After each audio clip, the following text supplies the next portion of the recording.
Hello, my friends. Jacob's here one more time. And are you about to go to sleep?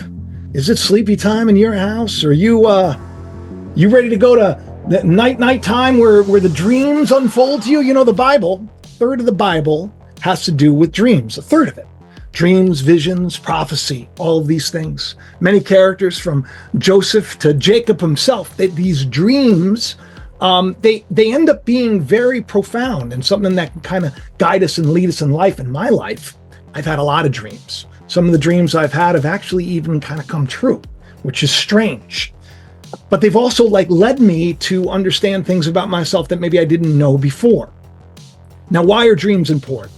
Well, because the scripture says that God speaks to us in our dreams. In a dream, though a man slumbers at night, in a dream, once, twice, he'll reveal his instruction.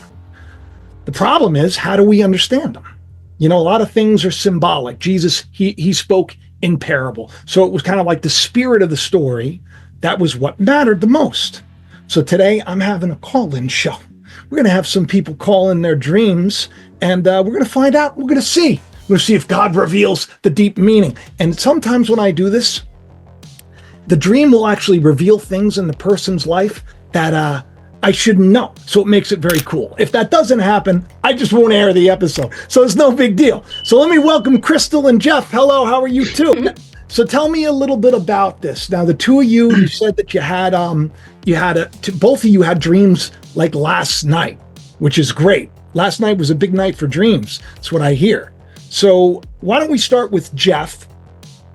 And Jeff, just briefly tell me, what the dream was. And I'm going to ask you questions as you go. Okay. Maybe I'm going to take, you know what? I should probably look like I know what I'm doing. I do. I actually, dream shows are my favorite shows of all. I've had like all the big, we'll say the big pastor prophetic dreamers like John Paul Jackson and others. I've written shows and I've produced them with this. So I've always been a fan of the dream. So what you're going to do is you're going to talk to me and I'm going to write some things down maybe. And we're going to see if it hits. So when was this dream, first of all? I had the dream last night. I usually don't remember my dreams, so I shared it with Crystal this morning. But okay, so that makes it significant. The fact that you don't normally dream, but you have one last night, so much so that you wake up and you share it with Crystal. Did you know that I was going to do a dream show yet, or did you? No, Nope. How cool is that? Yeah. All right. Now, was it a scary dream? Was it a good dream? I wouldn't say it was a good dream. It was. You want me to just start sharing it? Yeah. Why don't you start? Start with like the first memory you have of the dream and where you are. Go ahead. Okay, we were at some conference. We were staying in some big facility. Was it clean or was it dirty? Most of my dreams are actually in black and white, so I can't see that much detail. It's usually I can barely. Well, was it bright or was it was it a conference room? Was it bright or was it dark? Medium. That time it was actually brighter than normal. Usually it's like a Batman movie. I'm usually, how Batman movies are so dark. Yeah. That's usually what I dream. So it was brighter than normal. Now that's brighter than normal. Yeah, that's going to be important. Okay, conference. Who was there? I think my whole family was there. Okay. So my kids and my wife. Take me through the dream. Okay. So we were at this conference and I end up losing my cell phone. That's important. Okay. Where did you lose the cell phone? I don't know. Okay, so you don't know. Didn't have it. So in the dream, at one point, why did you need the cell phone? Because I wasn't with my family and I was trying to contact them and see where they're at. And so this is like a part 2 of the dream. First, you're in a conference room with your family, and then you're not with them at all, and you want to find out. Mm-hmm. Okay, go on. So we end up going. We all supposed to meet somewhere, or the next thing on the schedule of the conference was at supposed to be in a big conference room. And when I get there, it's actually a stadium with thousands of people. Wow. And was it day or night? Please tell me it was day. Please tell me. It was actually... Or like morning? Well, the outside of the stadium was day, but when we go in the stadium, it was night. Mm-hmm. Okay, so But it was an open stadium. So you went in to the stadium and it was day, but when you got into the stadium, it was night.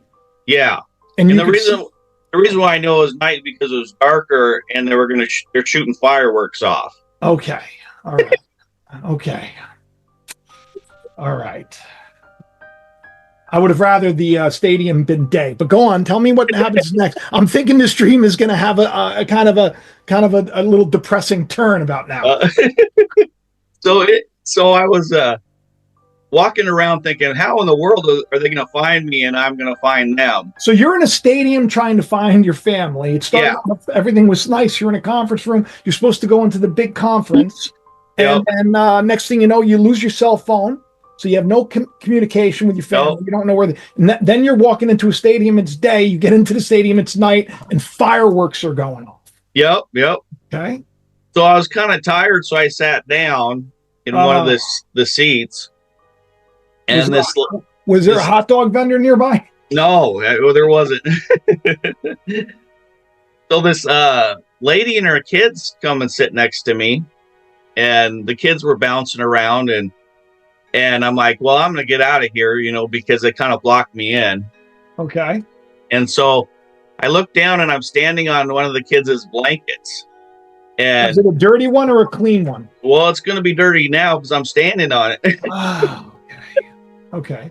Do you remember seeing it dirty? No, I don't remember it being dirty at all. Were your feet dirty? But shoes are usually dirty. So I'm like, I'm sorry, I'm standing on. Was it like a baby blanket? Or it was a baby blanket. Baby blanket. That's what I'm looking for. But you're stepping on it. Okay. Yeah. So I said to her, oh, I'm so sorry for standing on your blanket. Excuse me. And she goes, oh no, it's dirty anyways, or something. See, I knew it being dirty was an issue, right? You see what I mean? Things are symbolic. So a baby blanket is something that would nurture and comfort a baby, and you got to keep it clean. So if it's a dirty one and it's been discarded and it's under somebody else's feet, that little baby comfort in your life is gone. Okay, so that's going to translate into something else, because of course everything that happens in the dream, everyone that you see is part of you, right? Unless it's one of these dreams where you're going to be telling a story in the future where you're getting like a vision. Those are a little bit different, but this seems like it's connected to you. So go on. It says that the blanket's dirty. Well, and then I said to her, well, you don't know where my shoes have been. So you're a comedian in your dreams too. I love it. Yeah. So I get past her and the fireworks start going off. Mm-hmm. So then you can't really see around. I couldn't see anybody. And then the next thing I know, I'm kind of going through a hallway. And I'm back outside of the stadium, but it's light. It's light again. Ah, good. There we go. Okay. And then there was two guys. They're workers, and they're picking up trash or something.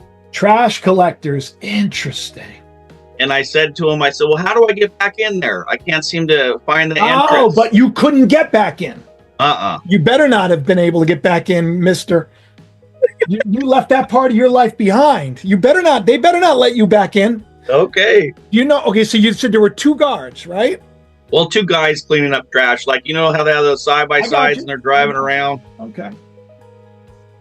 All right, so you couldn't get back into the dark, dirty stadium. All right, that's good. Now go on. And pretty much I was just like, how in the world am I going to find them and all these people and everything? And I can't get back in. And then I woke up. And then you woke up. You didn't have another dream after that? No. Okay. Well, I mean, this is pretty interesting. Because you're going into two conferences. You said that the conference room was brighter than normal, but then you lost your family. So there's something. Okay, this is now I start to sound like a little bit of a psychic. I'm just asking questions now. Okay, and I'm not a psychic. Just the fact that you were going into a conference and you were meant to get to a bigger conference. What does a conference room represent to you? Knowledge, learning something. Okay. Sometimes deals go down. Right? Yeah. Maybe like was it like a business conference room, or was it more like we need to talk conference room? I bet it's more business. Business. Okay, so Probably. we're talking about okay, this is interesting. And at some point, is there anything else that happened at the beginning of the dream before you lose your cell phone at all that you can remember? No, not really. Not the cell phone part. Not the cell phone part. And the cell phone part was when you were on your way to the bigger conference room. Mm-hmm. But I did forget to tell you. See, that's okay. I knew you were missing something because go ahead. No, I'm looking for it. I remember thinking, how in the world am I going to get in here? Do I need a ticket or something? And I walked up to this little lady blocking the entranceway, and she just let us all in, and I felt like, well, good, I don't need a ticket or something to get in. Was the lady sweet looking? Yeah, I mean, she didn't. Yeah, I mean, did she look intimidating? Did she have a smile on her face? Was she dressed? Yeah, I think so. She was really short. Was she right? Was she dressed almost like old-fashioned type, like a or I should say, like not professionally, but like what you would see back in the day if you walked into a theater and the theater really was, did she look proper? Well, yeah, she looked like she worked there and, wear the whatever uniform. Was there a rope?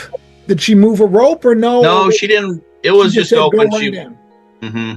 Interesting. Okay, so that's very cool. And that's when you lose your cell phone.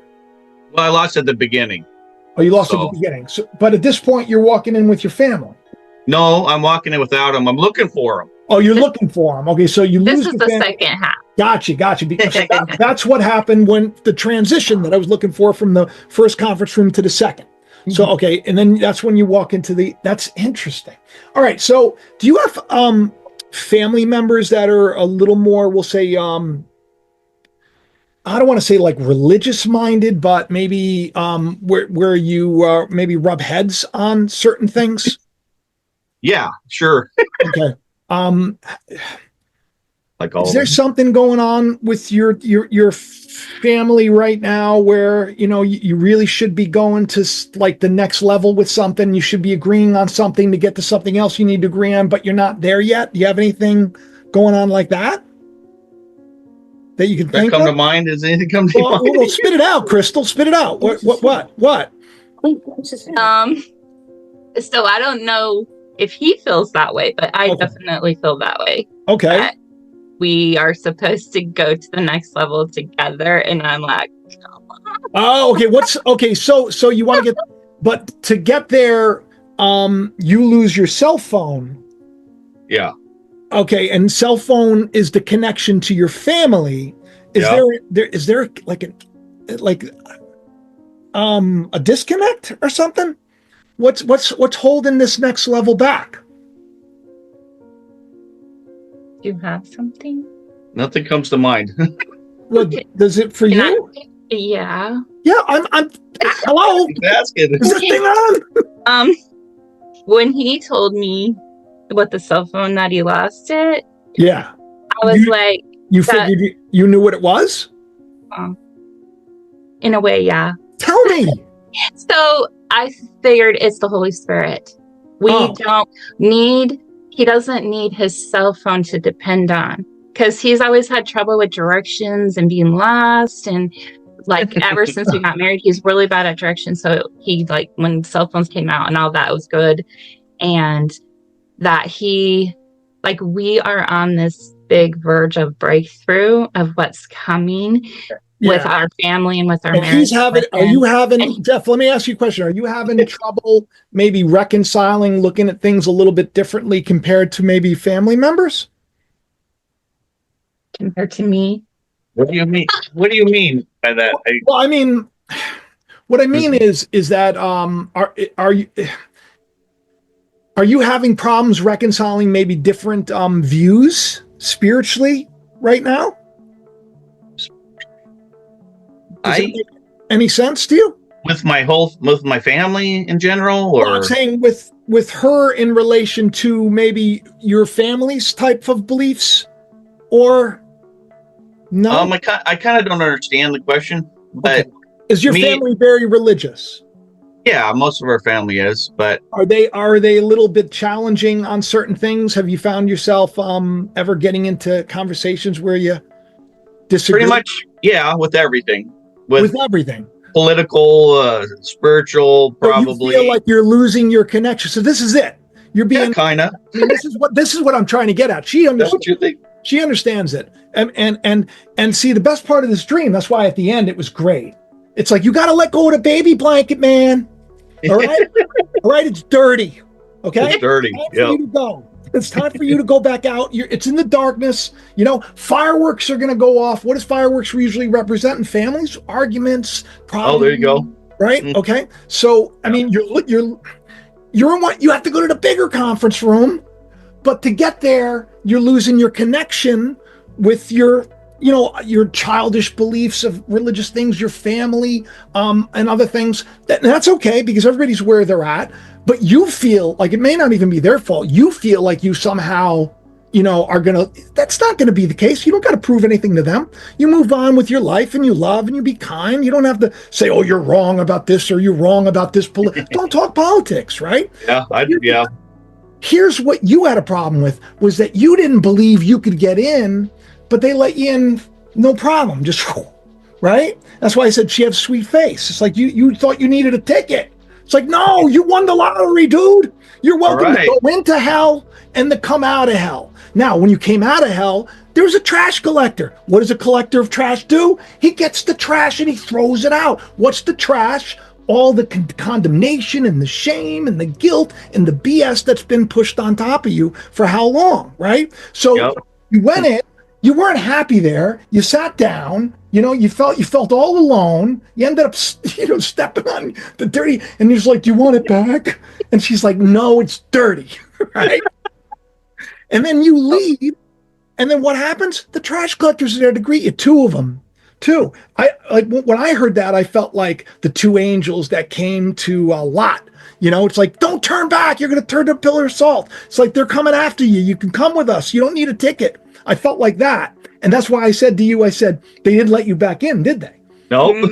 Because that's not the answer, right? You don't need to go along with the crowd. The crowd's in the stadium, right? You need to get into that bigger conference room, the one that's cleaner and brighter, and I guarantee very cool. Crystal's up there going, "Come on, Jeff, come on. Come to me, Jeff. You don't need your cell phone. You take a right. You take a right, Jeff. You missed it again." Your arms or something. All right, so listen, I'm going to move on to Savannah. I want to get Savannah quick. We only have a couple of minutes, Savannah. Thank you. But I think that's a good one because that dream was, I think, for the two of you.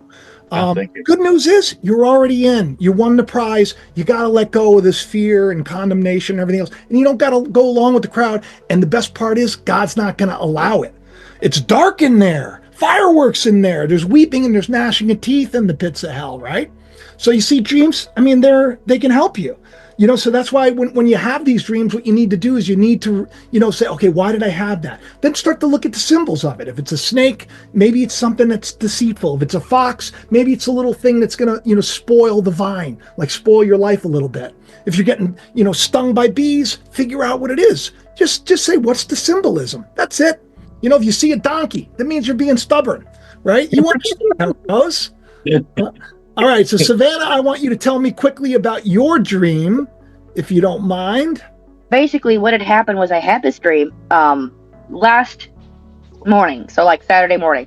Perfect. I have this studio that I'm kind of protective of, but I'm kind of a messy, and my husband's a clean. So I had this dream where I came in to my shed, and my husband Morgan had like cleaned up all my stuff, which is like had rearranged some stuff. My art scissors were in a different place, and I freaked out and I got mad. Okay. Like And you got mad at your husband. Yeah, like I usually do, which I'm working on. But my husband, he just decided to like bear hug me until I calmed down, and then I tried to get out of his bear hug, which sometimes I've done before when we were first married. Now, is your shed? Is that where you do all your art and everything else?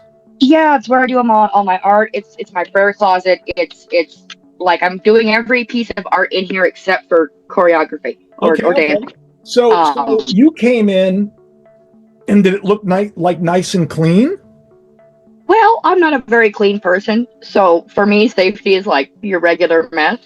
So, like, I kind of already peeped because when I woke up from the dream, I started praying. I'm like, Lord, that was not how I want to be acting in a dream towards my husband. Was the dream when you in the dream? Was your shed clean? My husband was cleaning it, so He it was was cleaning. like, Okay. yeah. Hello, dear. So the cleaning, usually because it's happened before in my life, where it's like I just wanted to help, and I got like really bothered. So you walk into the shed, which is where your art is, and your husband's cleaning, and you get mad at him. What was he cleaning at the moment that you walked in? Do you remember what was in his hand? Behind my chair, where I have like all these extra like sweaters and clothes and silly things that I shouldn't have behind there. And like one of the specific parts in the dream was like my art, like these little art scissors that I have. Okay. They were in a bag that if I hadn't randomly grabbed that bag, I probably would have accidentally thrown them away. No, he was just cleaning the dirt behind my chair.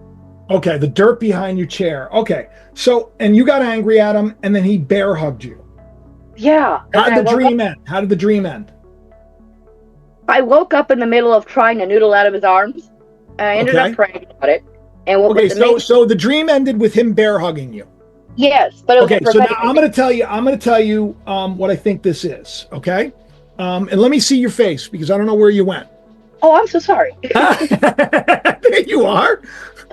I love your vibe, and I love your studio. I love it all. It's very cool, and I like the piece of art that you were showing. So the shed is your creative place. It's your prayer place. It's a hot mess right now. Okay. So your husband is a picture of Christ. He's trying to help you clean it, but you're fighting him tooth and nail, so much so that he's going to bear hug you until you just wake up and you're okay with it. And you're not going to get mad anymore. You got to stop getting mad. You got to, you know what? And let me tell you what I would do. Now, a bear is very significant in prophecy, right? Because the bears were what came and mauled the children when it had to do with the prophet, where they called him Baldy. Bears are very, you don't want to get mauled by a bear. So, but the fact that it's a bear hug means that you're totally in God's hands, so much so that he's going to squeeze you until you stop. But you're not going to get hurt by it. You just got to allow it. There are things right now probably in your life that you should probably get a hold of and and don't get mad that there are things that you need to get rid of. Before we started this, you told me that you really wanted to stop, smoking, and that there was a thing. Time to stop smoking.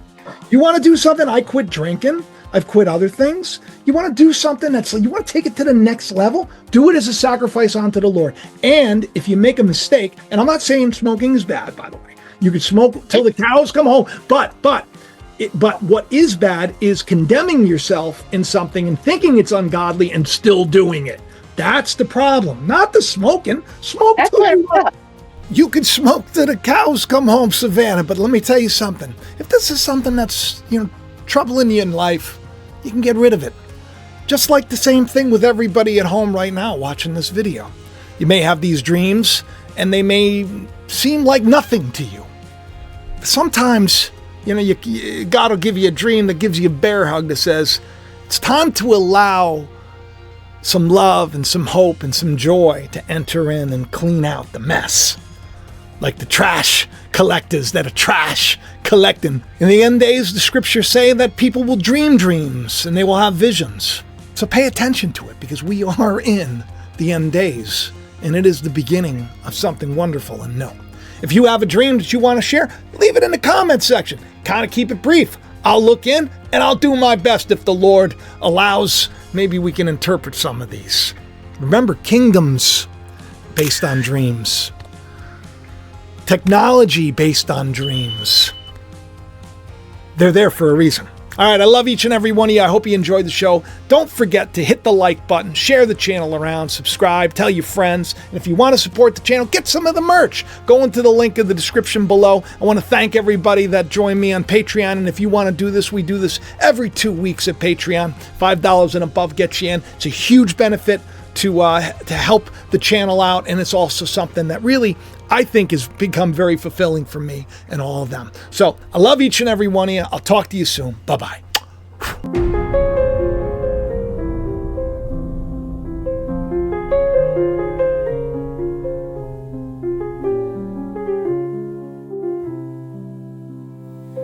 Make believe with me. Picture yourself happy and free, living your life the way you want it to be. No more worries, no fear, no trouble, only peace. Happy at work, at home, with family or alone, regardless of where you roam. Imagine joy is all you know. Imagination is the ground where your future grows. Imagination is the key, you see. If you'd only believe, you'd receive what waits behind the door of infinite possibility.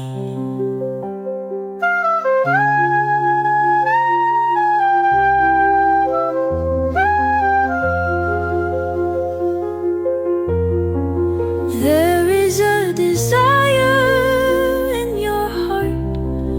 From this desire you must never part. See the end from the beginning. Picture